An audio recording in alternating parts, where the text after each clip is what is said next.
All right. Hello, everyone, and welcome to the Provocative Lecture. We have a short public service announcement by the Econ Club. Where's John?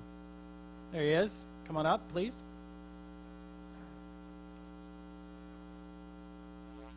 Hello again. For those of you who don't know me at this point, I'm John Linford. I'm the president of the club. I just wanted to let all of you know and encourage all of you to come to Flames tonight after the lecture. We're going to be announcing the new leadership for next year for the club, as well as the winners of some of the awards the club has put together this semester. So we're kind of excited about it, and we'd like you guys to be there for it. Thanks. Thanks. So welcome to the final provocative lecture of the spring semester. The David S. Saurman Provocative Lecture is dedicated to the memory of David S. Saurman, a professor here in the Department of Economics who passed away in 2002. The Provocative Lecture series presents intellectual arguments on a variety of thought-provoking topics.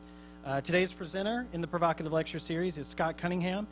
Scott has a BA in Literature and Poetry, of all things, from the University of Tennessee, Knoxville, and was introduced to economics while living in New Orleans, and he got into a reading group with Walter Block. Some of you know who he is at Loyola, New Orleans. He got his Ph.D. in economics from the University of Georgia. Go Dogs. Scott's now an associate professor at Baylor, and he specializes in the economics of crime and risky behaviors. He has publications in POS 1, or PLOS 1, I guess they say, Journal of Urban Economics, Economic Inquiry, and Health Economics. And he has a grant from the Robert Wood Johnson Foundation to investigate how Sudafed access affects methamphetamine public health outcomes. So please welcome Scott Cunningham. Thank you, Robbie. This is really an honor to be here today. So thank you, everybody, for having me. Okay, so I wanted to just start with this question about what is causality. So when I say my headache feels better after taking Advil, what does that mean exactly? And I think what it means is, had I not taken Advil, my headache would have been worse. All right? And if that's what it means, that's sort of a very major epistemological problem, because I know what my head feels like when I take the Advil, but I don't know what my head would feel like had I not taken the Advil, because that's a counterfactual. And if, in order to know cause and effect, you have to know both how you feel under Advil and how you feel when you don't take Advil, and only one of those things happen in history, then we have a problem.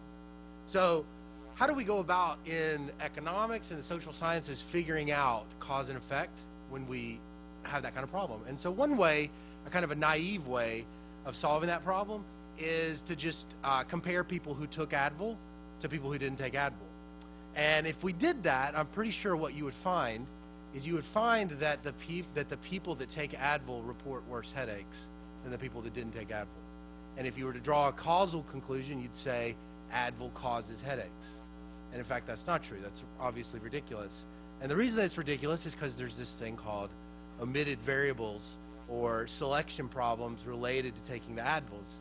The fact is that I have a headache, and that's why I took Advil. So if you can't just simply compare people, one person who did something to other people, what else can you do? And so what was discovered in the early 20th century was that what you could do instead was do an experiment, a randomized experiment. That was really the key. It wasn't enough just to compare people who did one thing to people who didn't do one thing. The key ingredient was to randomize the treatment. And if you randomized people to take Advil and then you compared their outcomes, you'd be guaranteed that the group of people who took the Advil, on average, would have the same observable features and the same unobservable features as the people who didn't. And so any differences between the two groups could be attributed to the Advil, all right? But what if you have a scientific hypothesis that you simply cannot run an experiment? It's just simply too expensive, not feasible, or unethical. So I'm going to take a quick detour before I talk about prostitution. Take a quick detour to the 19th century. I want you to just imagine it's the 1850s, and you don't know, there's microscopes, but you don't know that germs cause disease. So that's something you take for granted now in 2015. In 1850, they didn't know that. They had microscopes, but the optics were horrible. So most human pathogens, they can't be seen with the naked eye. And isolating these microorganisms, they wouldn't happen for another half a century. So at the time, in the 1850s, the theory about what caused sickness was that there were these poisonous particles invisible to the eye in the air. That was called the miasmus theory. And there was another theory, an infection theory, that was very controversial. The infection theory is what we now take to be absolutely how diseases are transmitted. But back then, it was the minority view and very controversial. So if you're thinking about that, how do you go about, what test would we do? How would we go about trying to really figure out if the infection theory is true, right? That's what I want you to imagine, like an imaginary experiment that you might run to really figure out which of these two theories is actually correct. So with that in mind, cholera. So cholera arrives in Europe in the early 1800s and kind of shows up. It's very unusual. It's different than other diseases that happened at the time. This one comes in waves. And when it comes on, it attacks the victims suddenly. It's usually fatal, and it's accompanied by a lot of vomiting and diarrhea. So there were three main epidemics in London. There was one in 1831. There was another in 1848 that killed 15,000 people in the city of London. And then there was a final one in 1853 that killed 30,000. So this is, the reason I tell this story is for a couple of reasons. Kind of, part of this is my hero is this guy named Jon Snow. Not Jon Snow from Game of Thrones, although he's also my hero, but this other guy, Jon Snow, was an anesthesiologist in the 19th century. He spent his entire life trying to understand cholera. He was a practicing physician, and he's considered the father of modern epidemiology. And so here's what he did. He spent his whole life studying cholera just as a practicing physician, and he developed this theory. And he developed the theory from just observing the clinical evolution of cholera. This was his theory. The active agent, this is what he hypothesized, was a living organism that entered the body with food and drink, multiplied in the body, and generated some kind of poison that caused the body to expel water.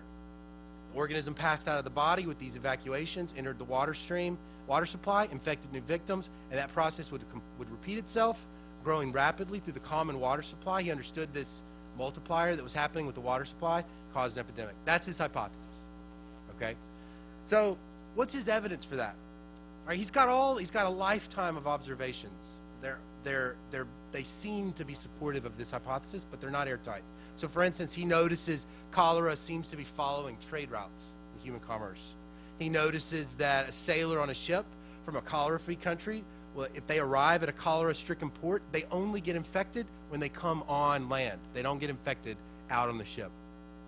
He noticed that it hit the poor communities the worst, the ones who lived in the most crowded housing with the worst hygiene.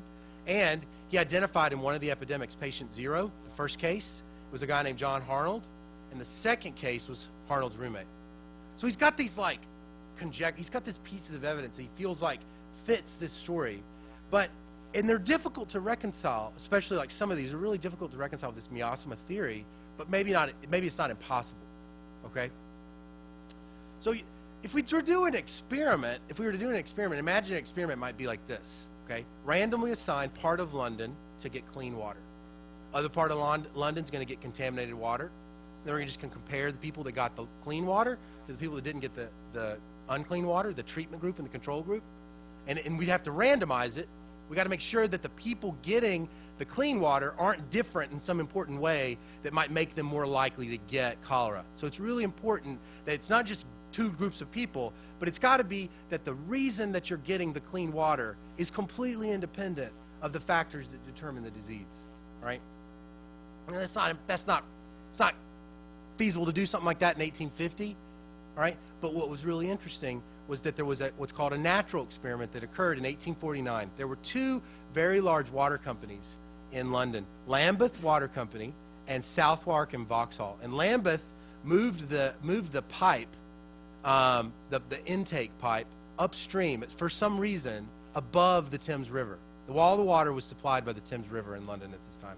So what they decided to do was move the pipe inlet upstream above the population center. Southwark and Vauxhall left the intake point downstream where the contaminated water was. And then they supplied water to all of London, or not to all of London, but to tens of thousands of households in London, right? So if you think about this really interesting, odd experiment, right?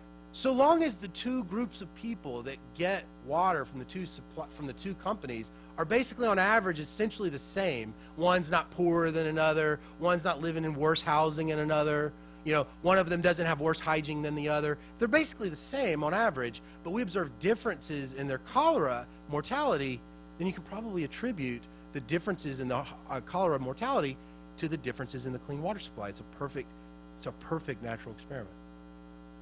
So this is what he finds. Southwark and Vauxhall, the dirty company, they serviced 40,000 households. They had 1,263 deaths from cholera in this year. That was, you divide 1263 by 40,000, multiply it by 10,000, you get 315 deaths from cholera for every 10,000 houses. And in Lambeth, you got 37. It was about 8.5 times worse in those areas that were supplied by the dirty water. And it was really incredible because it would be another 50 years before we actually had conclusive evidence that cholera was a waterborne epidemic. We learned this from a natural experiment, and it essentially ended it. As a result of it, the city planners were able to make some changes to how water was being supplied in the city, and that ended up saving many, many lives. So this is what David Friedman, the statistician, said about this, the famous statistician. Snow did some brilliant detective work on non-experimental data. That's what we call this kind of situation, non-experimental data. What is impressive is not the statistical technique, but the handling of the scientific issues. He made steady progress from shrewd observation through case studies to analyze ecological data, and in the end, he found and analyzed a natural experiment. The reason why I bring that up is that one of the things that makes economics unique is that it's very difficult to run experiments on the kinds of things we study, because we basically study the allocation of scarce resources at a macro level. And there's not a lot of experiments that we can run.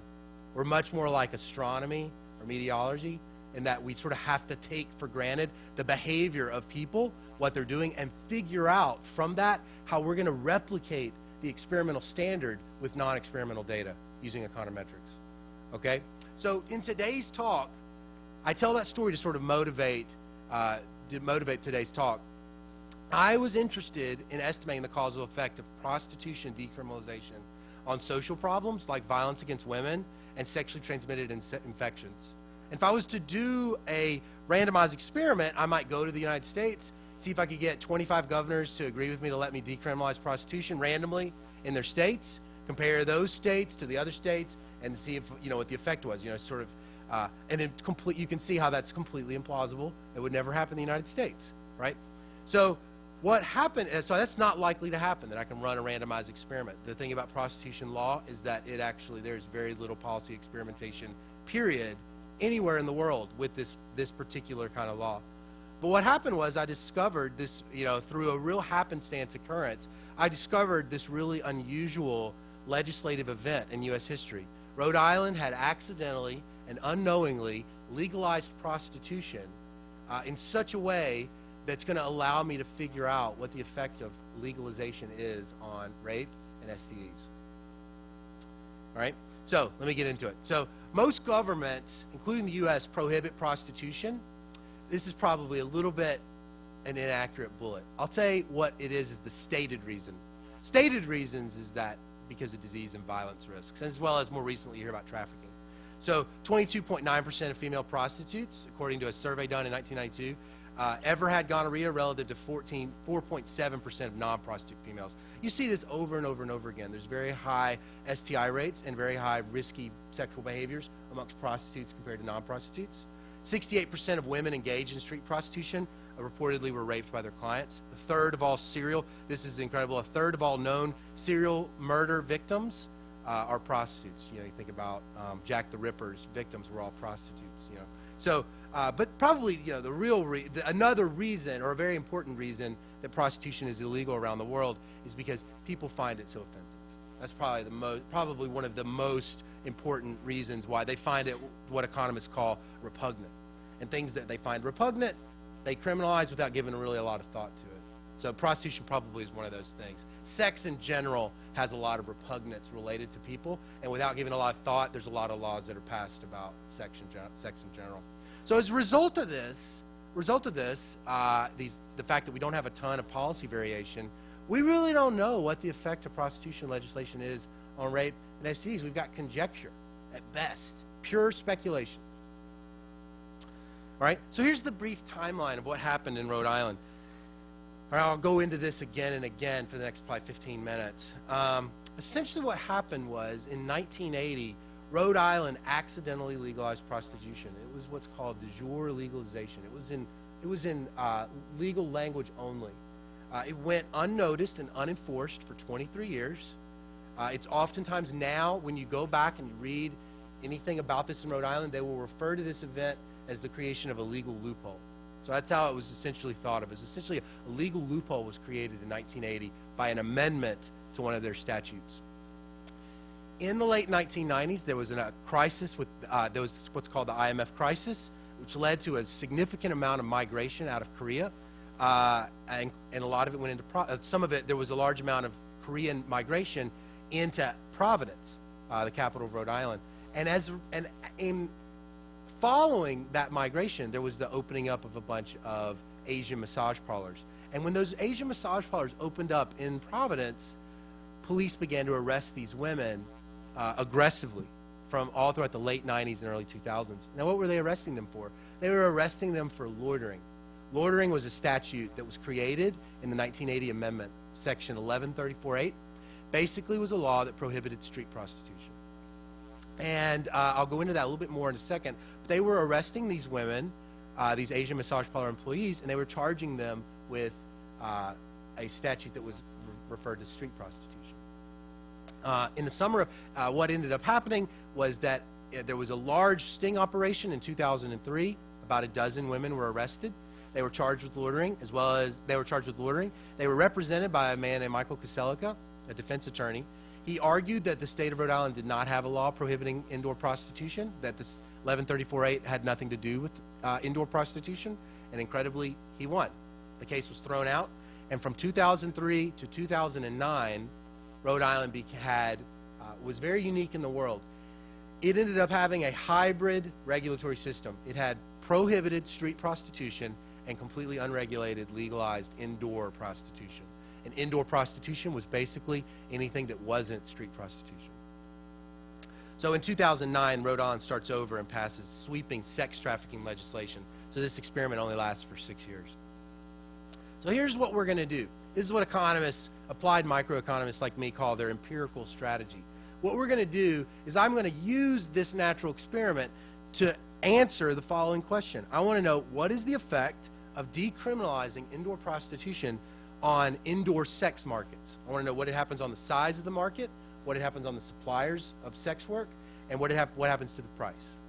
And then the second thing I want to know is I want to answer this question. This stated reason for for criminalizing prostitution is because of violence against women and STIs. So I'm going to see what happens when you actually decriminalize indoor prostitution. What does it do to violence against women and STIs? And I'm going to use 3 different modeling techniques, very similar to what John Snow did in his experiment. Differences in differences, triple differences, and synthetic control analysis. And I'll try to explain those in layman terms for you.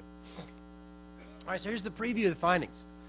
Not surprisingly, when you decriminalize prostitution, the size of the market grows. That's one of the things I find.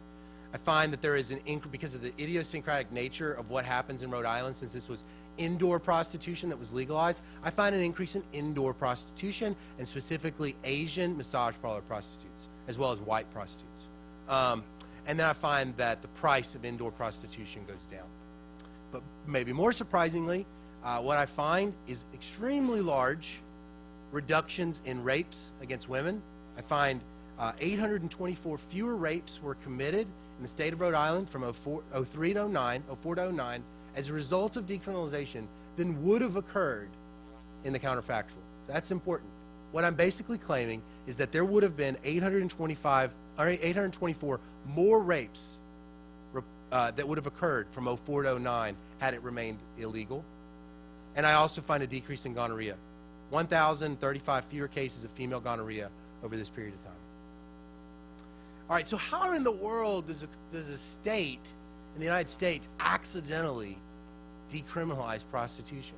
Okay, so it's kind of a complicated story, And I'm just going to kind of break it down. But basically, there was, best I can tell, there were two events completely independent of each other that met at that 1980 legislature. It was just sort of a perfect storm.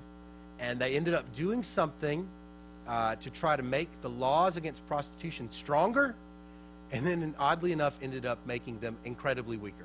So what happened first was in 1976 there was a prostitution rights group called Coyote, and Coyote sued the state of Rhode Island over a phrase that appeared in section 1134.5, which was their criminal statutes referring to prostitution. There was a phrase in that section of the law in which they said what was illegal was the committing of lewd and indecent acts. This is something you sort of see actually in a lot of these old Victorian era sort of laws. They would use a lot of antiquated language. And you really sort of think about the difficulty. It's not actually probably as easy as it sort of might seem to make a very clear law that criminalizes prostitution and only prostitution, right? Because marriage, for instance, involves sex between two people and lots of in-kind transfers between the people, and we don't typically think of that as prostitution.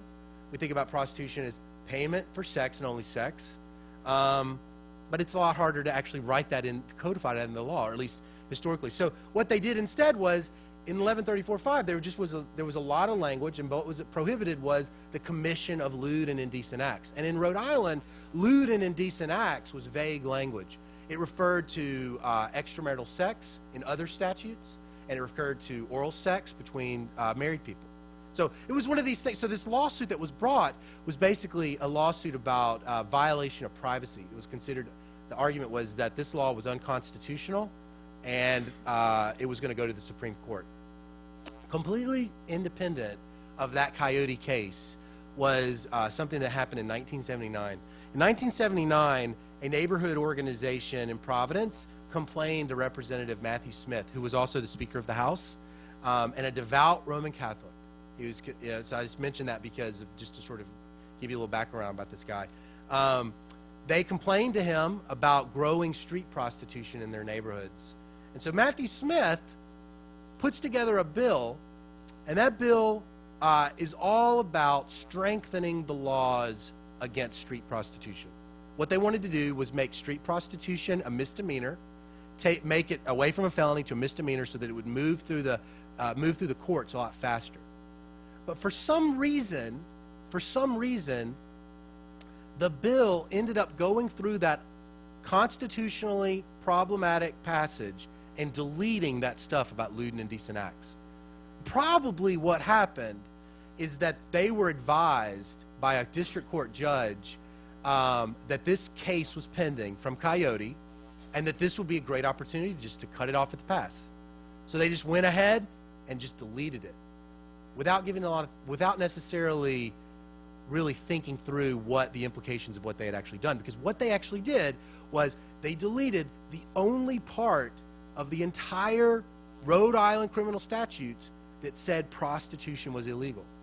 The only thing that was illegal after that amendment in 1980 was pimping, brothels, and street prostitution. The intermediaries for prostitution was made illegal. But the actual act of handing money over to someone in exchange for sexual services was completely legal after they struck 1134.5. Now, what's incredible is no one notices it. There's a famous attorney, this famous judge, federal judge named Richard Posner, and he wrote 3 books on sex in the 90s. And one of the books was a documenting of all of America's sex laws. And this was in 1996. He goes through every single state's laws concerning prostitution. Discusses Nevada, goes through and makes a big deal about the fact that rural counties of Nevada have legalized prostitution. Goes through every single state, even discusses Rhode Island statutes, and at no point does he even make a mention that prostitution is legal in Rhode Island, right? There's no mention in any LexisNexis search ever from 1980 until 2000 into the 2000s of prostitution being legal in Rhode Island. you can't find anyone that seems to even know. Okay? Well, so that I mentioned that as like, this is so weird, right? This is such a weird event that you have something that's legalized and no one knows, not even the police, because I'll show in a minute, the police continue to enforce the law against indoor prostitutes as though it was illegal. So what did the law do? Here's a quote from an article written in 2009. On its face, the amended law, drafted by District Court Chief Judge Henry Lalibert, that's the District Court judge I was telling you about, achieved its supporters' objectives. It reduced prostitution from a felony to a misdemeanor, allowing cases to move through the courts more quickly. They really thought, and that's actually a fairly modern theory of crime right now, if you can make punishment swift and certain, they believe that it'll have a more deterrent effect. So they thought, make it a misdemeanor, make it move through the courts more quickly, swift and certain punishment. And it added the phrase for pecuniary gain in the section on harboring prostitution. But in rewriting the law, the drafters deleted a section that addressed the committing of the act of prostitution. So, was it accidental? Was it unknown? I already told you the anecdote about, well, I already kind of jumped ahead, but here's some anecdotes. Senator John Revens Jr. in 2009, he was there in the 1980 General Assembly. Here's what he says. The 1980 General Assembly would never sponsor a bill decriminalizing prostitution if they knew what it was. No way, not in a million years. Senator John McBurney, the third from the 1980 General Assembly, says, we probably vote on 500 bills a year. Legislators didn't know what they were voting for. And you have to kind of remember, it passed unanimously and was championed by this devout Roman Catholic that the historical record says he was trying to respond to his constituents' concern about street prostitution. There's just no evidence at all that this was intentional. Okay, so how did the loophole get discovered? It's just sitting there. How did it end up getting discovered? So there's two things that really happened. First, there was this amateur pornographer named Robert J. DeMagistris. This guy was a buffoon. He worked in special ed at his school. He was a special ed teacher. And at night, he would go through the phone book for the parents of the special ed kids in his classes. A lot of the parents were single moms for these special ed kids, and he would basically start off talking to them about their kids, and then he would kind of, use that segue in to propositioning them to take nudie photographs of them. And two of these women got very upset about it, and they called the cops, and they tried to entrap him. And so it ended up really being unsuccessful, but the police ended up arresting him anyway. And they found a video there of him filming himself receiving sexual services from a prostitute that had happened in his house. So the police charged him with 1134-8 and 1134-8-1, which were the loitering statutes, the street prostitution statutes. They were trying to charge him with solicitation. And the state versus the magistrates, they threw the book at him, so there's like 50 different things that they charged him with, but I'll just talk about these two. They go back in the state Supreme Court, goes through and basically says exactly what I just said to you, which is that 1134-8 and 1134-8-1 have nothing to do with sexual exchanges indoors. They only have to do with street prostitution. This is clearly not street prostitution. That was it.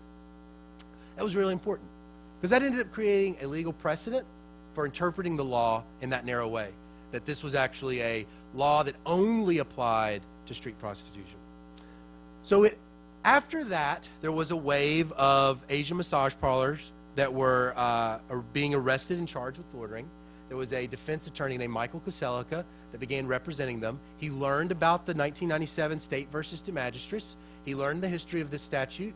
He began to represent these Korean women before the courts, in early pre-trial kind of meetings with the attorneys, and began to argue that there was no statute prohibiting indoor prostitution. In 2003, they never went to court, though. They would always plead out, and the cases would be thrown out. In 2003, though, it seems as though the mayor had enough of this, because Koselica was basically getting a very good reputation in the Korean community. He could get you off, and he was essentially representing all of them. And so the district attorney said, we will no longer be throwing out any of the cases. And so they told that to Koselica, and then so Koselica knew that it was probably going to be the case that the next time that he represented somebody, it was going to go to trial. So In February of 2003, there was a major sting operation. All of the Asian massage parlors were hit at the same time by the police in what's called, I'm not making this up, Operation Rubdown. Operation Rubdown resulted in 13 arrests. And that summer it goes to the court. Elaine Bucci is the district court judge in this. She has a reputation as being very pro-prosecution, but she also has a reputation of being a very careful judge. She spends a month deliberating over this. She comes back, she reads from the bench on legal pad, and she says, I think we all know what was happening in these massage parlors. Hanky-panky was happening in these massage parlors. But we're here today to figure out if the state of Rhode Island has any interest in hanky-panky. She reads on and reads on, and she basically throws out the case against these women. And at that point, I interviewed Caselica about a dozen times for this study. And I wanted to understand, because I'm not an attorney, I don't have any legal background. I wanted to understand exactly what does that mean. What does it mean that she threw the case out? What he basically said is that in the state of Rhode Island, her decision on that would have probably held a lot of credibility with other district court judges, and it would have been, you would have had to go above them in any kind of appeal situation to uphold it, to get an overruling. But it was really a slam dunk case. In any way, there really was no law at all in the state of Rhode Island prohibiting indoor prostitution. So what happened as a result of that ruling was two things. First, the police stop arresting. And I'll show you that quantitatively, and I'll also tell you anecdotally. Chief of Police, I interviewed Tom Verdi on this too. Chief of Police Tom Verdi says that until 2 years ago, Providence police were arrested. This was in 2005. He says, until 2 years ago, Providence police were arresting alleged prostitutes inside massage parlors, but they stopped doing so after Caselica persuaded district court judges to discuss prostitution cases based on the wording of the current law.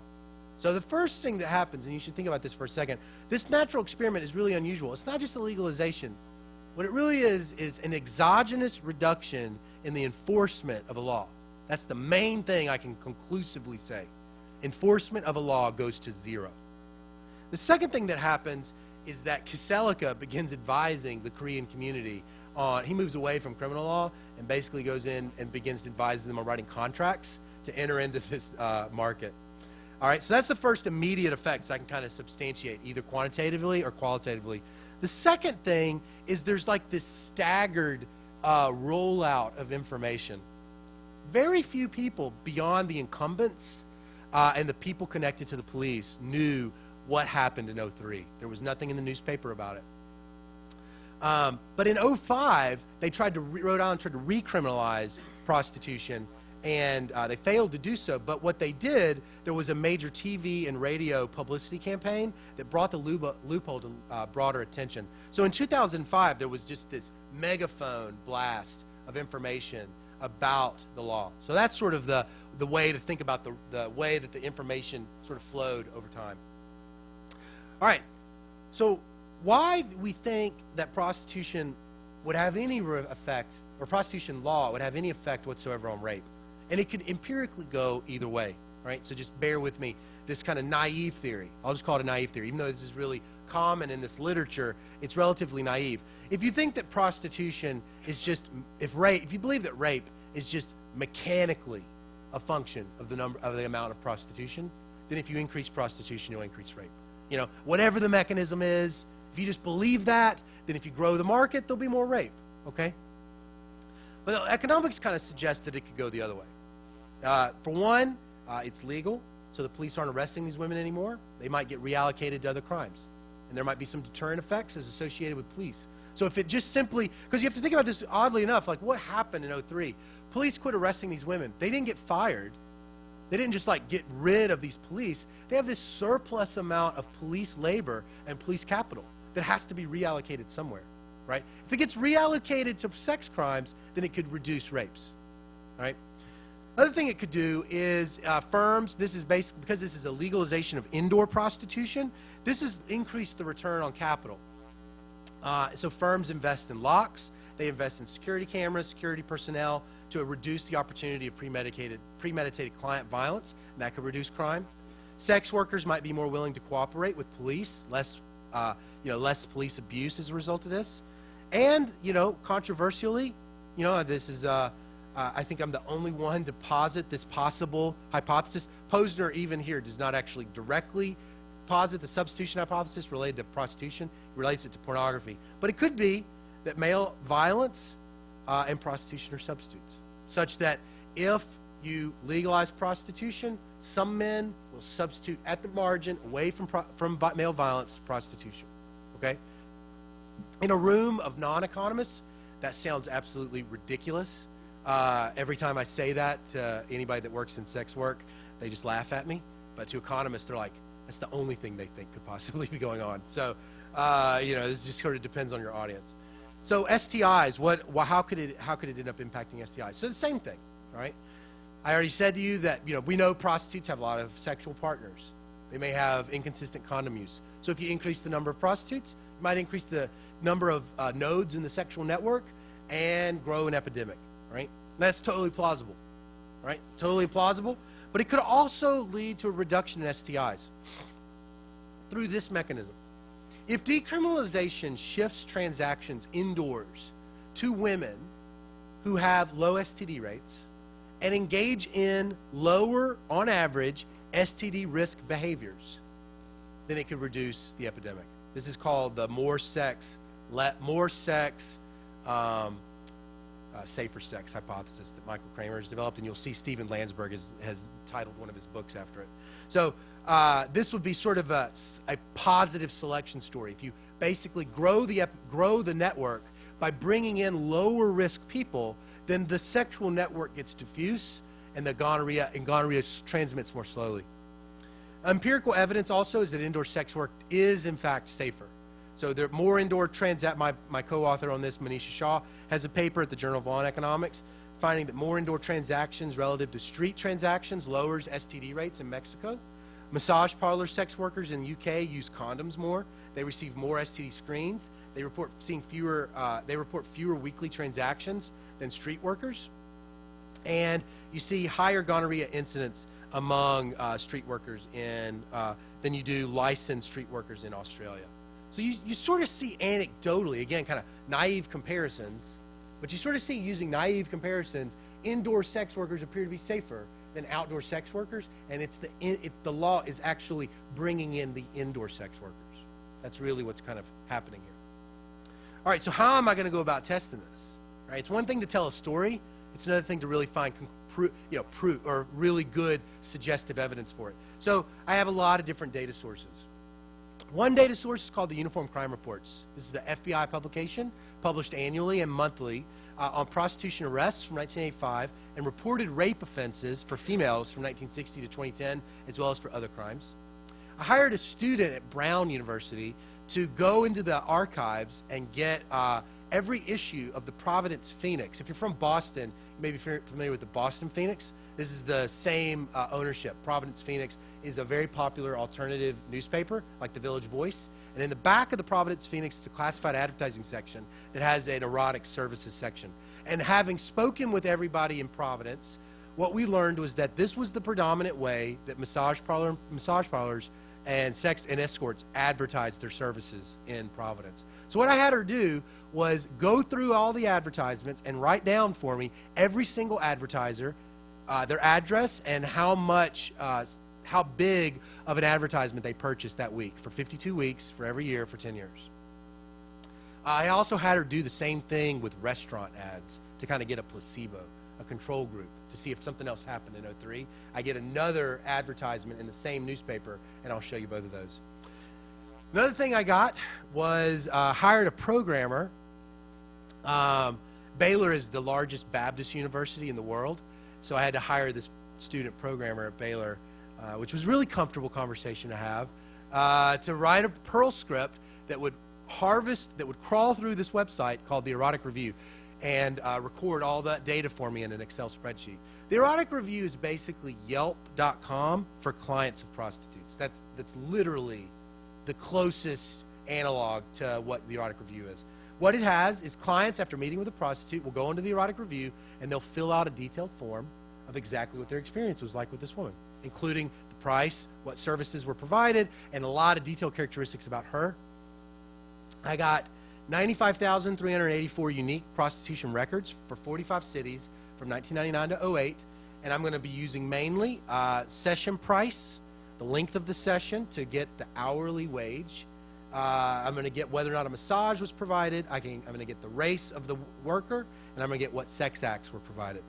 I also am going to get gonorrhea data from the Centers for Disease Control. It's a surveillance project that goes back to 85. And then I'm going to have a couple other data sources, which I'm going to hurry up and go through. So, does decriminalization affect indoor markets? I'm going to look at prostitution arrests. I already told you what Tom Verdi said. He said we quit arresting the women. But it's one thing for him to say that they quit arresting women. It's another thing to see it, to see if it's really true. So we're going to see if it's really true, all right? So this is what what happened in Rhode Island. Basically, prior to the 2003 decision, Rhode Island prostitution arrests were hovering around 350 to 400 a year, and they fall dramatically. Now, maybe that was just a trend that happens in Rhode Island. So what I did was I estimated I estimated a model that compared it with all the other cities, and in fact, you do see that it fell in Rhode Island relative to the other cities. It was statistically significant. So you do see this decline in Rhode Island prostitution arrests after 03 that's not explained by trends, that appears to, and it doesn't happen in other states. Okay? So then what I did was I used the Providence Phoenix data. So what I've got here is two pieces of information. I've got the number of ads in the black, and I've got the total size of the ads. Now, this might be a little bit easier if I just show you what the ads look like. So this is the newspaper, the Providence Phoenix advertising before 2003. So what I had her do was she would write down Spa Midori, the address, Oriental Garden Spa, and she would count up the number of advertisements in the issue, but she would also count up the size of the advertisement. So this might be a quarter of a page. This might be an eighth of a page. All right. So what I'm going to be looking at is, do more advertisements show up, and do they get bigger? Because this is what it looks like after the after the judicial change. Midori Spa was one of the incumbents. They start taking out huge full-page ads. Other people start taking out large ads also. But it's not just simply an increase in at the intensive margin, in the size of the ads. You also see an increase in firms. So the black line the red line is telling you the immediate response and the size of the ads. And you can see incumbents, interestingly enough, it is kind of interesting to think about what's going on here. Instantly, after the decision, incumbents start taking out larger ads. But there's a delayed response of entry, because there's fixed costs to entry. So there takes a little time, but what you see is that firms begin to enter. It doubles within about a year, and by the end, it's quadrupled. And this is attestable to anybody that was living in Providence. Everybody was talking about it, how many massage parlors there were everywhere. This is what happened with restaurant ads. Nothing. Okay? All right. So I also estimate some regression models, but I'm going to skip that because they basically tell the exact same story. All right. So then I looked at the erotic review data, and I had a few different outcomes. I'm going to return to this slide again. So we'll just focus on this. I estimate a regression model, all right, where I have in the model, city dummy variables that control for what city it is. I have what year it is. I have trends controlling for the cities over time. And I look at what happens in Rhode Island after 03 relative to the other cities. And what you find is the amount of reviews on the erotic review after the judicial decision increases about 85%. That's how you interpret this. It's not exactly 85, but it's okay to interpret it like that. And the probability that a review mentions a massage goes up 8.5%. Now, this has anal sex, so of course it's the only thing you can probably see right now, but I'm going to return to it in just a second. So really, all I'm sort of saying right now is the effect of the law change is to grow the market, and it's selected upon these massage parlor prostitutes. And the other thing that it did was it reduced the price. Prices fell about 17% relative to the counterfactual, where the other cities are functioning as the counterfactual as a before and after. Okay. All right, so now to the good, not that that's not the good stuff, but so now to the really provocative stuff. So what happened to rapes? All right, so I'm going to present a few things. I'm going to present these difference in difference models, and I'm going to present this synthetic control model, and then I'll look at gonorrhea. All right, so this is rapes, right? Rapes per 100,000, forcible female rapes per 100,000. This right here is the United States, the average amount of rapes per 100,000 in the United States, excluding Rhode Island, and this is what happens in Rhode Island. So there's two, I think if you look at this, there's two things that probably catch your eye. First, what's going on in Rhode Island? Rapes are rising. The rest of the country, you probably have heard about this if you've read Freakonomics. The United States has been experiencing declines in crime from the early 90s until the present. You saw this with rapes. You didn't really see it in Rhode Island. So Rhode Island is actually going to be a very unusual state. So it's going to be very important when we try to figure out what's going on to find states that were actually experiencing similar increases in rapes leading up to 2003 to make the comparison. So that's the first thing. And the second thing is that there's that drop off, that cliff right there. What I did was I looked at it for the entire United States. I looked at it for contiguous states. So this is New York, New Jersey, Delaware, Pennsylvania, Maryland, Virginia, Connecticut, Massachusetts, Maine, New Hampshire, Vermont.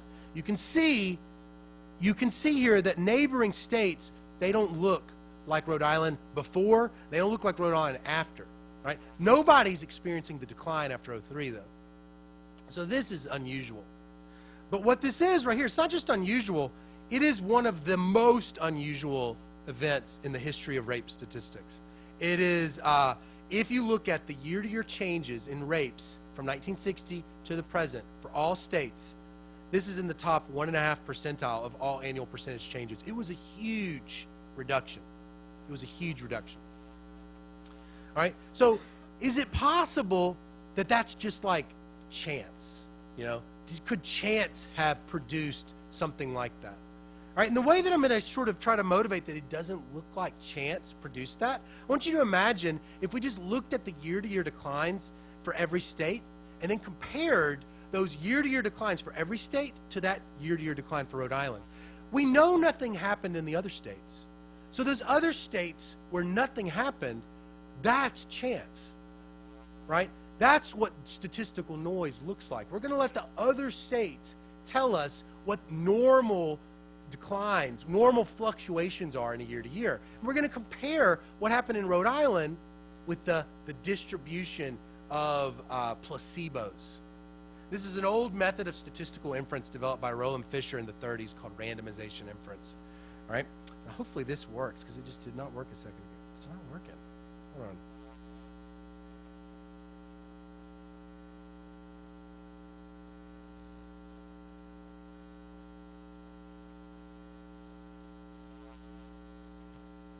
It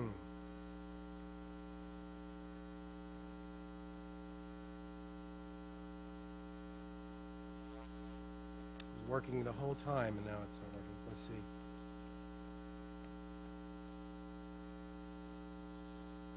Yeah, okay. So I'm going to have to do it in here.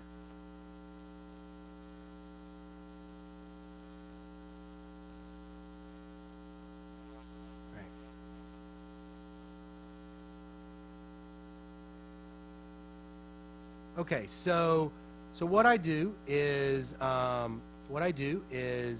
I estimate a regression model. Here's the regression. Here's the regression. If you've had econometrics, this is basically going to be estimated with a fixed effects model. And I'm just going to point to over here, this coefficient right here.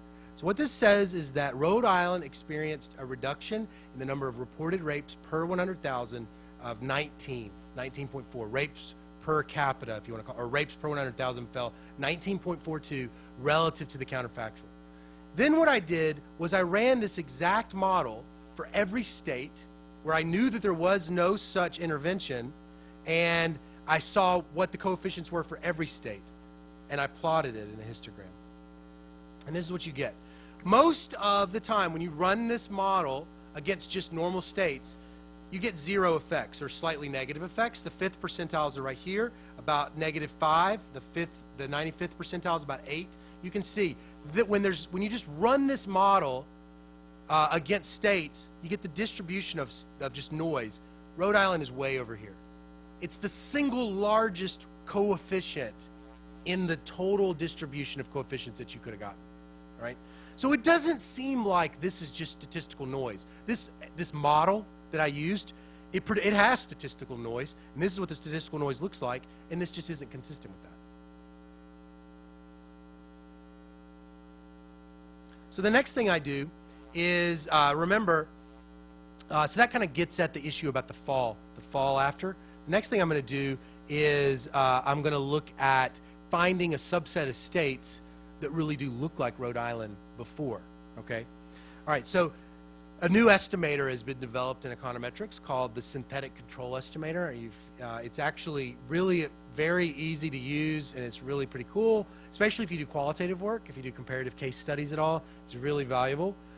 What it's going to do is it's going to find states that exhibit similar pretreatment dynamics using, and it's going to do that by basically finding a set of states that look like Rhode Island pretreatment. It's going to then estimate a set of weights, and each of those weights is going to be assigned to every state and added together. And the sum of those weighted states is going to be our counterfactual. They're going to be our synthetic Rhode Island. And what we're going to do is we're going to say that the estimated causal effect is just going to be the difference between Rhode Island's actual rapes and the weighted average, the optimally weighted average of the other states, okay? So here's the states that were picked. 3 states, and the model algorithmically selects these optimal weights. And these are the weights that these are the states that it picked to have non-zero weights. Iowa, Idaho, and South Dakota. You can see why these states ended up being chosen. They were chosen because these 3 states did exhibit rising reported rapes pre-treatment, okay? So they're going to be our main counterfactual. And what you see here is that the decline in rapes for Rhode Island is large and negative relative to these others. So here is when you add those up together, these 3 states added together. Pre-treatment, they do a decent job of looking like Rhode Island from 1960 to 03, right? For most of the time, they look just like Rhode Island. They do a really good job of looking like Rhode Island. So what the model says is that it should have been that rapes just continued to rise because that's what its best matches always did. So something clearly happens in Rhode Island in 03 that causes rapes to go down. I'm going to skip this. I'm going to skip this placebo-based inference for now. I'll talk about it when I go into gonorrhea. So does the decriminalization impact gonorrhea? Now, why do I use gonorrhea? Gonorrhea is a marker for risky heterosexual behavior. Syphilis has become essentially trapped in the men having sex with men network, so it's not really all that useful for studying this demographic. HIV and chlamydia HIV is obviously like the more important STD, but it's asymptomatic and it has a very long incubation spell, so it's very hard to get good data on it. Gonorrhea, though, has an extremely short incubation spell. You basically, from the point you get gonorrhea to when you start seeing symptoms is about 3 to 4 days.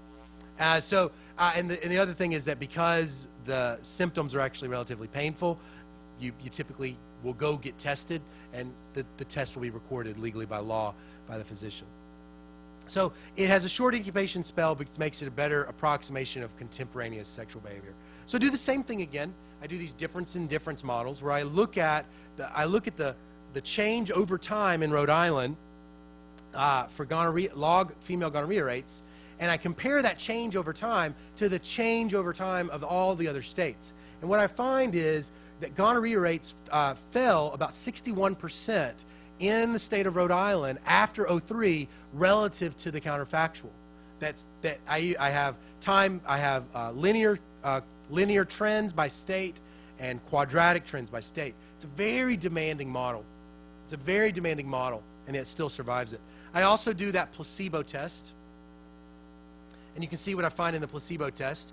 This is the distribution of the placebos, the model just when it's applied to where I know there was no legalization of prostitution. And you can see here that Rhode Island's coefficient is well in the left tail. So here's the synthetic control. You can see here, and this is really kind of cool. There's a lot of dynamics pre-treatment in the Rhode Island gonorrhea series. So I've got to find states that are looking like this. They're actually able to sort of find this decline, this kind of steady point here, and this rise. And the set of states that ended up being found exhibited that exact same dynamic on average. But they did not have the fall. They would have stayed at that higher level. So what I do then, and I did this for the Rhode Island, but I wanted to just save time, is I also did, there's no standard errors on this kind of thing. There's no uncertainty. There's just a couple of lines. So how am I going to go about trying to figure out if this decline right here is due to chance or not? So I'm going to do again that same kind of placebo experimentation. What I'm going to do is I'm going to apply this model that I estimated, the exact same model, to all other 50 states. I'm going to plot all of those figures, and then I'm going to measure the gap here and the gap here, and I'm going to take the ratio. The larger the ratio is, the bigger the worse the fit of the data the model is post-treatment relative to pre-treatment. So if there's a very low ratio, a ratio of 1, that would basically mean that the gap post-treatment was exactly the same as the gap pre-treatment. So you can see right here, Rhode Island's got a large gap, a large ratio. The fit of the model is very poor post-treatment because that's the causal effect, but the fit of the data is very good pre-treatment. So I do that, and then I do a histogram. And so what you see here is that Rhode Island ends up having the largest gap after 03 relative to pre-2003 to any other state that model is applied to, which essentially says, all that really says, is it says, I don't think that what I'm observing is just due to chance. I don't think it's due to chance. It can't be just due to chance, because this is the distribution of chance. All right, so now I think my real slides will work. So let me.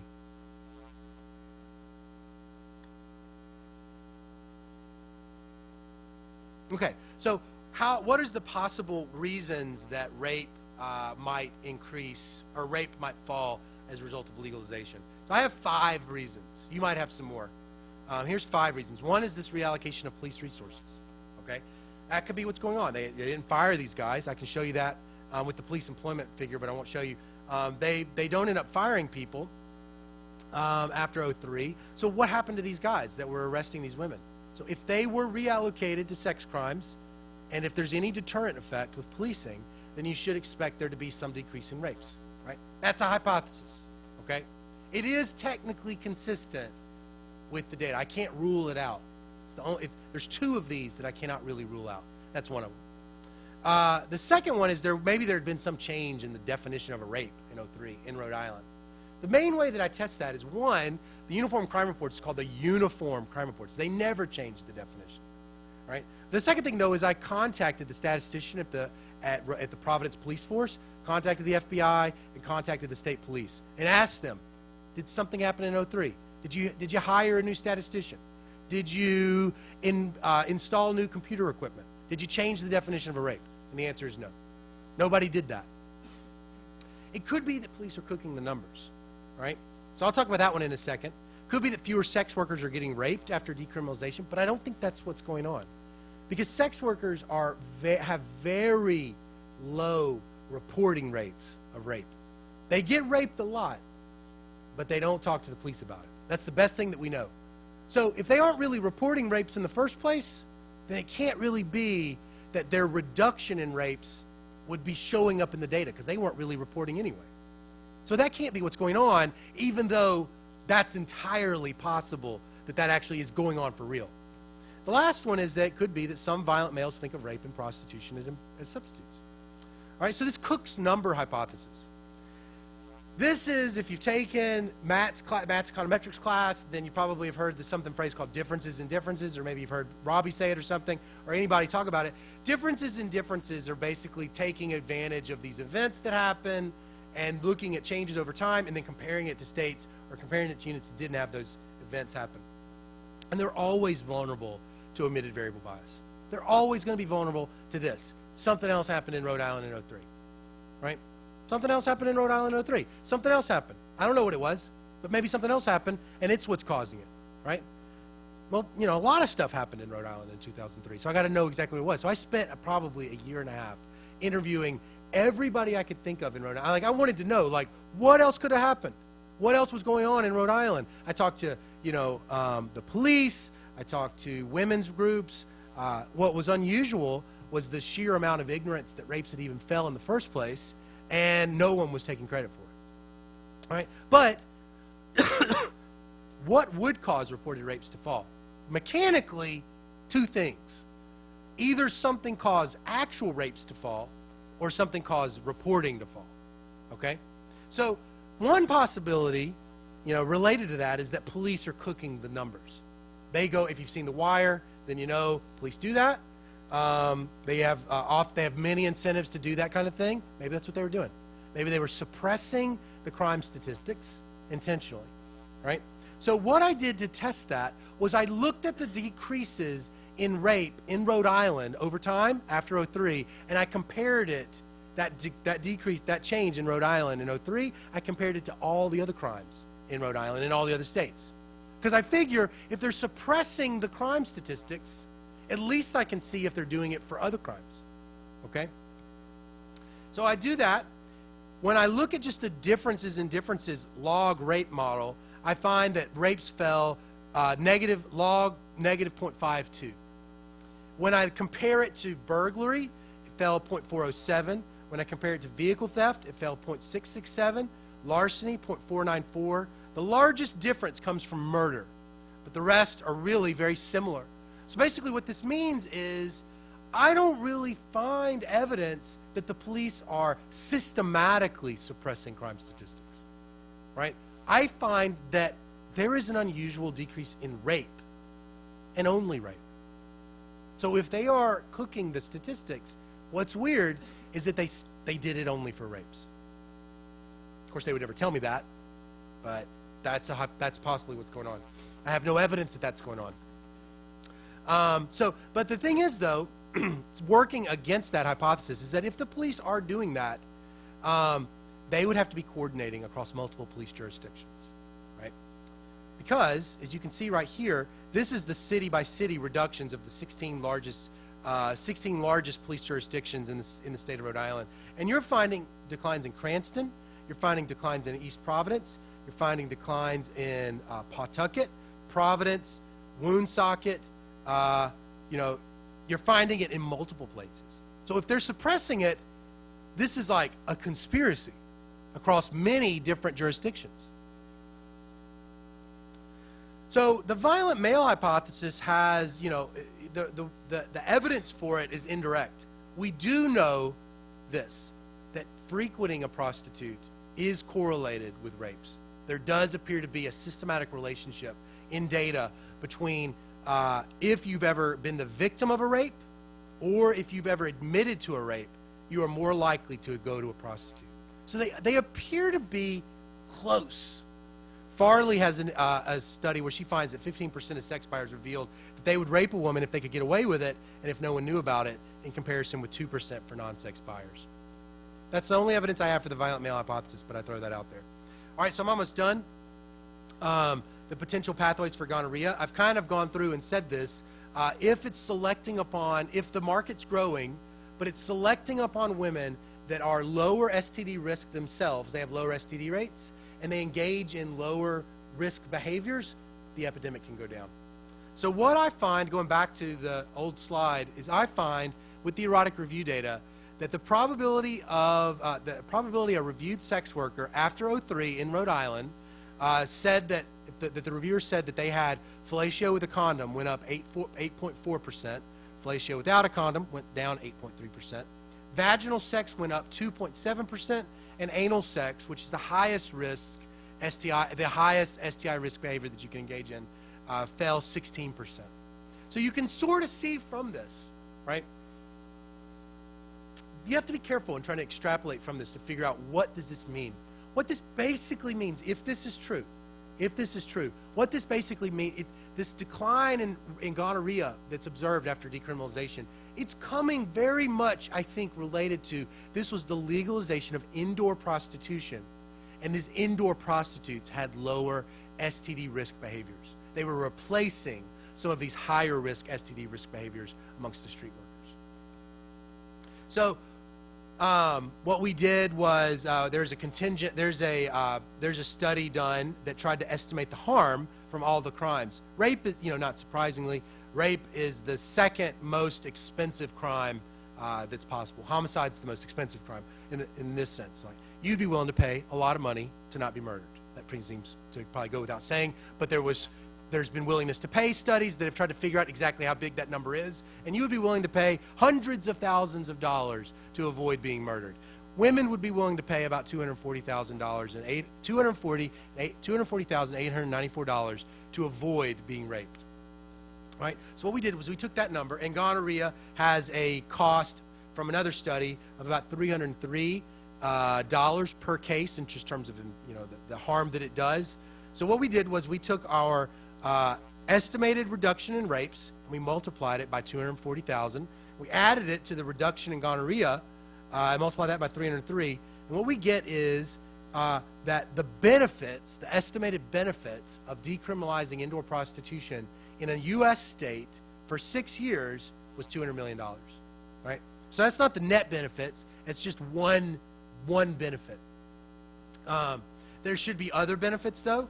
Savings on labor and capital from police from reduced arrests, and any kind of extra effects that gonorrhea has on other STD transmission, those also might go down. So this is a very conservative estimate.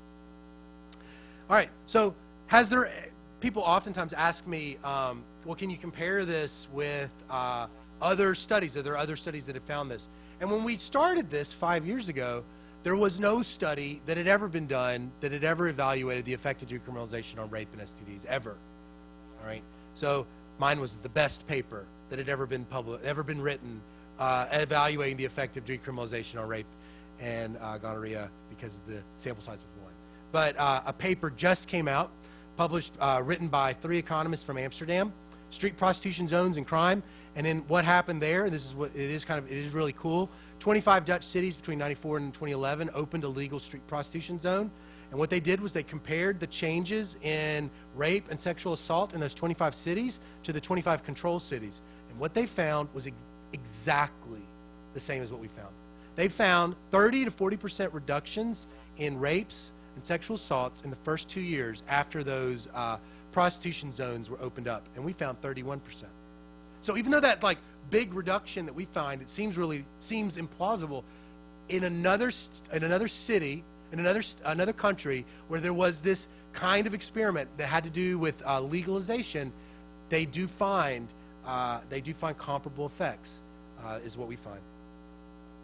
So so it's kind of the end, so just sort of end this. The thing about social scientific research is, thinking about that Jon Snow story, the thing about social scientific research is that it always requires careful observation and patience. Snow studied cholera his whole life. He never moved on to a different topic. He was stubborn. He stuck with one thing and one thing only. He had to actually, and you think about this, how if you're a professor, how frustrating it is to have a project that's almost perfect, but isn't perfect, and you can't answer the question perfectly, right? It's just because you can't run experiments oftentimes, it's a very frustrating thing. And so you have to wait. But if you stick it out and you wait and you pay attention and you learn the institutional details, you will find opportunities for your research that are waiting there. And only an economist will spot them. Because you're the ones that have been sort of trained to figure out where those opportunities are. And you'll see them, whereas nobody else can see them for anything. Nobody else thought when they learned about this 03 event, nobody else saw a natural experiment. That was the only thing I saw. I learned about the experiment in 09. I spent 5 years interviewing law enforcement, public health officials, attorneys, other key persons familiar with the case. I spent years harvesting data from online sources, manually tabulating classified advertising and other data sources. It takes a lot of time. But the best studies in the social sciences are done by people that are deeply familiar with the thing that they're studying, and you have to get very lucky. So that's it. That's the end of my talk. So thank you very much. Hello. All right, great. Thanks, Scott. We appreciate it. When I first started teaching economics, I would have Scott come, because I was boring the students to death, I would have him come and give a lecture on his research to my principal students so they could see that econ wasn't as boring as I had made it seem. And Scott would talk about, anal sex, and so that would just, That's right. It made me seem cooler. He could do it with a straight face because, you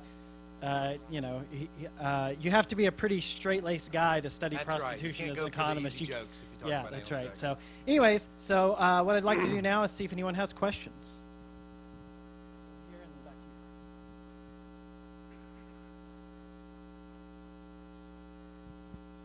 to you. Hello. I was just curious if you're going to do a follow-up natural experiment, so to speak, with the criminalization of prostitution following the 2009 case. Well, so we sort of have a little bit. There's a lot of this that I want to do, but the way that just to give you insider information about the way publishing works in economics, the way that the best journals want is they really care about the novelty of a new study, and so you sort of have to get this one published first before you start taking advantage of all the things you want to do. So we have been waiting to do all the things that we want to do, but what we basically found was just looking at the erotic review data. What we found was after the 2009 event, there was an immediate reduction in the size of the Rhode Island market, and then it immediately began to revert trend again. So it looks like the recriminalization hasn't been incredibly effective. It was like temporarily effective, but the long run growth in prostitution in Rhode Island just continued. And I think that's partly because the market has really been allowed to flourish and grow, and the internet now facilitates so much indoor prostitution that it's already moved off the streets anyway. But I hope to be able to look at a lot more of both the 2003 event and look at other things, as well as look at the 2009 event too. Thanks. Well, he asked one of the questions I had. So the other one was, is it possible that the massage parlors were prohibiting their workers from reporting rape cases for possible investigations? I don't know. The thing about indoor prostitution, the massage parlor prostitution, is there were other people present, and so so sometimes there was other women present. There was a security sort of personnel that worked there. So the best we kind of know is we don't really have reports of that. If anything, you would think that since it's illegal, that the incentives are there to report now, but we don't know of any evidence that there was anything like that. So I didn't notice this, and maybe you stated it, but one of the reasons I think STDs would go down with the legalization is brand name and reputation of the firm and the customer or the selling clients, because if you get a disease, then you're out of commission. Right. That's true. Yeah, that could that could explain the fact that we are seeing increasing condom use amongst fellatio for these women. That's right. That could be another mechanism. There's just greater incentives for safer sex indoors because you care about your firm's reputation. Absolutely. Have you have you thought of a follow-up study that would study Clark and Washoe County in Nevada versus the adjacent counties in Nevada? Yeah, we've thought about that. The thing is, I think that isn't probably to be as fruitful. All of the rural counties, the counties that have legalized licensed brothels in Nevada, we don't really observe them before and after. So all we would really be able to do is just compare cross-sectionally. And, what we're sort of saying is we really think that the best study design is going to exploit any kind of change over time in the legislation. We've looked at that, but we think that we don't really feel that that's probably, going to be able to solve the unobserved factors related to the legislation that we really need, that a study like this needs to solve. Hey. Thank you, Scott. Hey. This was a great talk, by the way. Thanks. You mentioned that there were security in the parlors or women present, right? So I think that another story you can have is that it really deters rape in that sense, where if you see someone present, you might be punished, right? Being banned or being actually reported. So I think I don't know if that's the case, or if you had cases or stories that, show that there were. The reason why I totally agree, and I think for a long time, Manisha Shaw and me thought, well, maybe that's what's going on. This is like shifting these transactions indoors. There's security cameras. There's bars on the doors, on the wall, on the things. The thing that I guess is complicated is that what we've been told is when prostitution was illegal, most of the reported rapes that we have were not coming from prostitutes. So, so it's like what you're sort of saying is that statistically, it's like an invisible group that's not being represented in the statistics are experiencing a decline, which is also invisible and shouldn't really be impacting the reported crimes. So it's not that I don't think that actual rapes, because reported rapes doesn't count all the rapes. There's more rapes that are actually occurring. This is just reported rapes. It's not that I don't think that actual rapes amongst sex workers is declining. I totally think that's very plausible. And could be happening through the mechanism that you described right there. It's just that as far as the 894 fewer reported rapes, I'm personally skeptical that that's what's going on because before 03, the prostitutes weren't reporting rapes in the first place, the best we know. These were mainly about half and half strangers and intimates of non-prostitutes.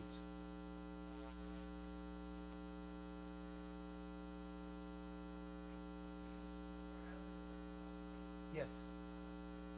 Yeah, so the first question that I had... Hold on one second. This gentleman on the front is asking a question real quick. Go ahead, sir.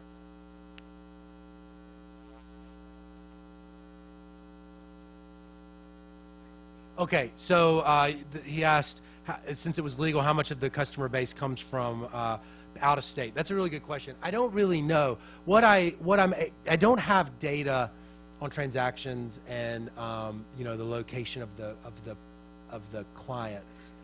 I guess I could get that because I have the Erotic Review is reviewers, but I don't know who these guys are. I could maybe look at other places where they've been. That'd be kind of cool. I could maybe do that. But what we know anecdotally is Rhode Island appeared to was already sort of becoming a sex tourism sort of city, Providence in particular, pre-2003. So pre-2003, newspaper articles were kind of complaining about the amount of gentlemen's clubs and amount of sex tourism that was happening from Massachusetts. So that was probably why some of that rape was rising pre-treatment. And after 03, I think that continued. I think that continued even more. There was stories of women taking taxis in from New York. I was told those kinds of stories coming into Rhode Island. So I think that's probably what's going on, but I don't know with certainty. I do know this. In the contiguous states, you don't see declines in rape or declines in gonorrhea. So like whatever's going on with those migration patterns, they don't appear to be impacting those like local things. But I do think that is going on. Thanks. Sorry. Yes. So like you said in your lecture that prostitution is considered offensive, right? Say that again a little bit louder. I couldn't hear it. So you said that prostitution is considered offensive. So right. My question is, if it is something offensive and the people who are addicted to prostitution, I feel it would not really matter if it's legal or illegal, they would still be doing it. And secondly, I'm not really sure about the data that you have about rape. because I think that a lot of data about rape doesn't even get reported, especially rape that is happening inside marriages. That's true. So to the second point, I absolutely agree with that. What you would have to be saying in order for that criticism to explain the modeling is you would have to say that the underreporting of rapes got worse in Rhode Island, and only Rhode Island, after 2003. That because underreporting is probably always there.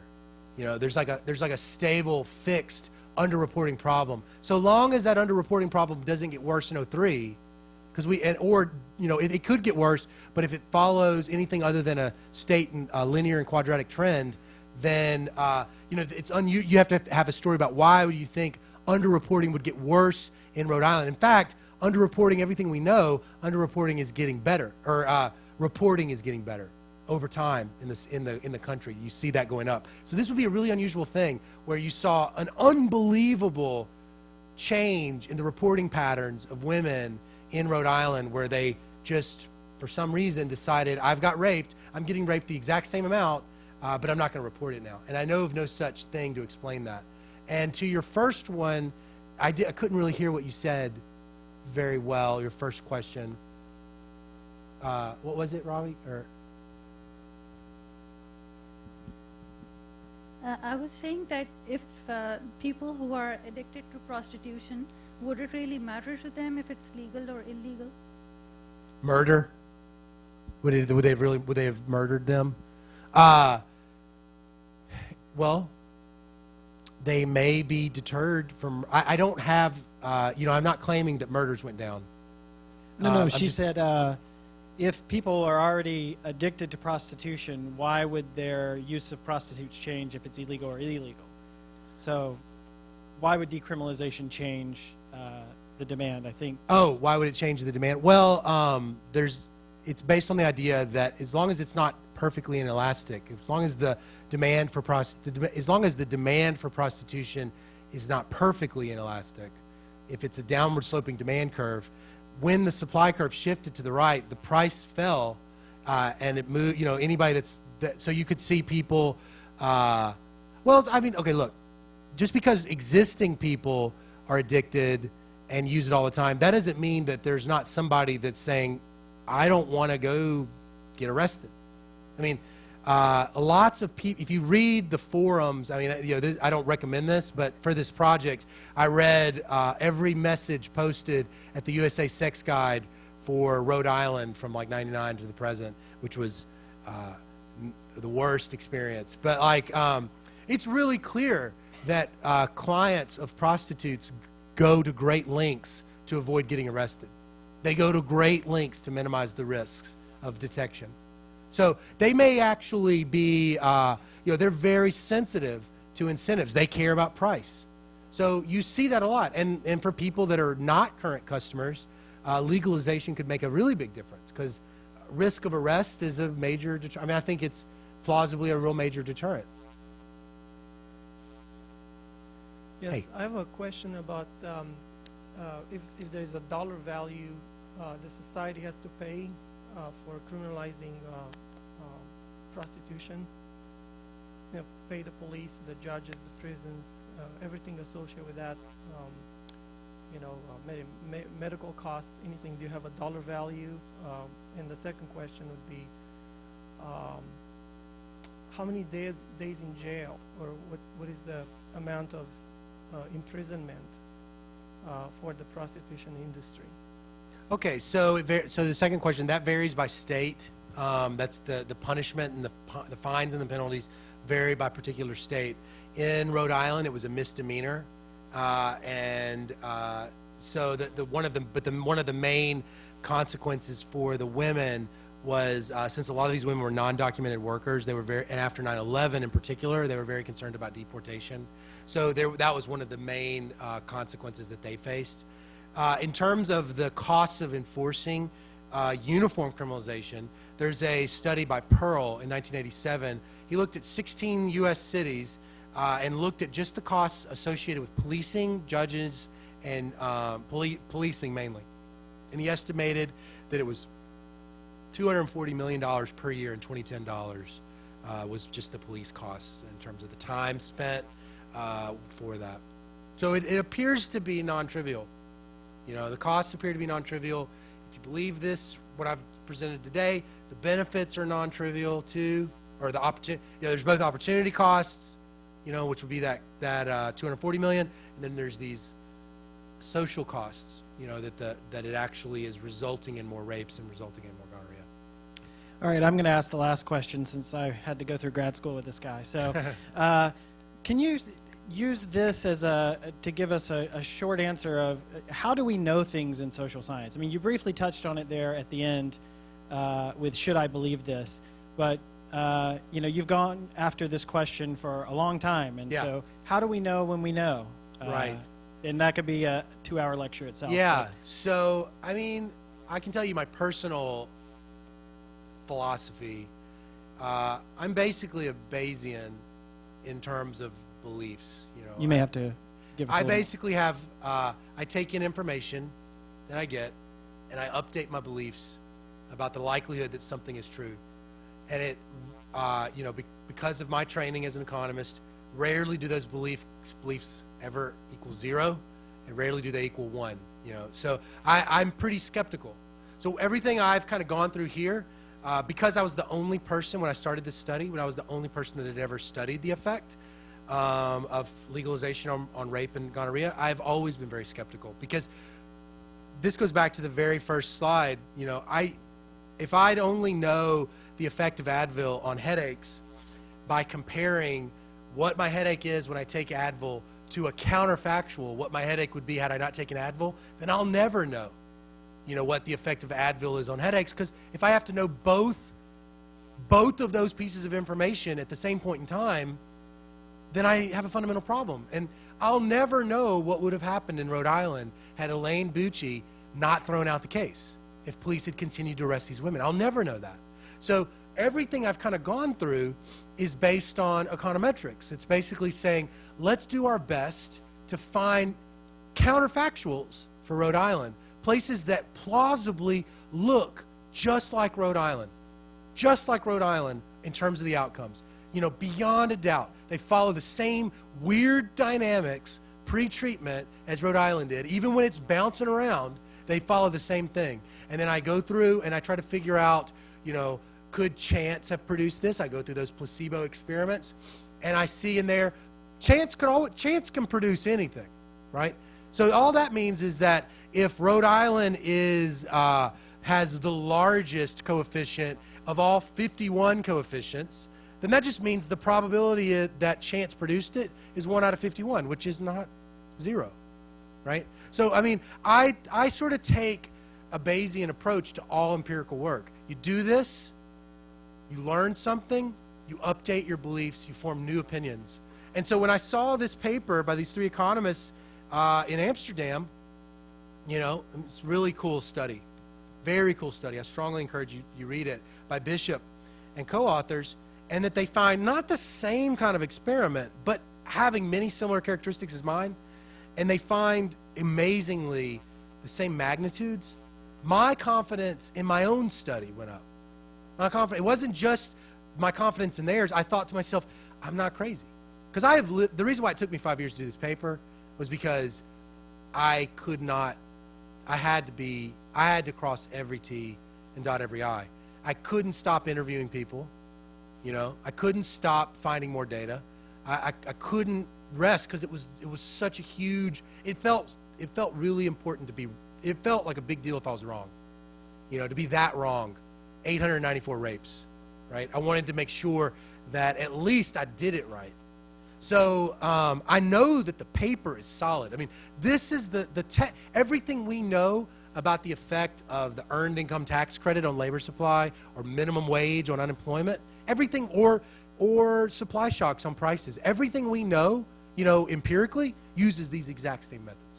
So there's no smoke and mirrors with this. This is like run-of-the-mill applied microeconomics. I mean, this is like standard toolbox stuff. If you claim to know any effect of a policy, it's because there was a study like this done. So I think, you know, having looked at it, you know, part of it is like, I think it's really weird that this is like one of the most largest reductions in rape and nobody took credit for it. You know, I think that's weird. Politicians take credit for everything, you know? So why are they not taking credit for what, like literally the largest reduction in rapes in human history, right? That's like a no-brainer. It's like easy. Make up that you did something, right? And you get to take credit for it. They don't even seem to know that it happened. The Department of Public Health isn't even like, they're not saying anything. You know, they don't have any clue why it went down. So, I mean, that actually was another thing that's been a really important part of the belief. Is like, I can't find the other smoking gun, and I feel like it should be there. The lack of evidence is in its own way evidence. All right, thanks a lot. Maybe there's a public choice paper in that last part of why politicians don't take credit for it that Yeah, one of our public choice people in the faculty can take up. maybe so. So please do join us over at Flames. The department our generous donors and the department provide some beer and pizza, and you can have a chance to talk with Scott in a little more informal environment. And we'll all be over there in probably 15 minutes or so. So please do come, and we'll see you then. Thanks. Thank you, everyone.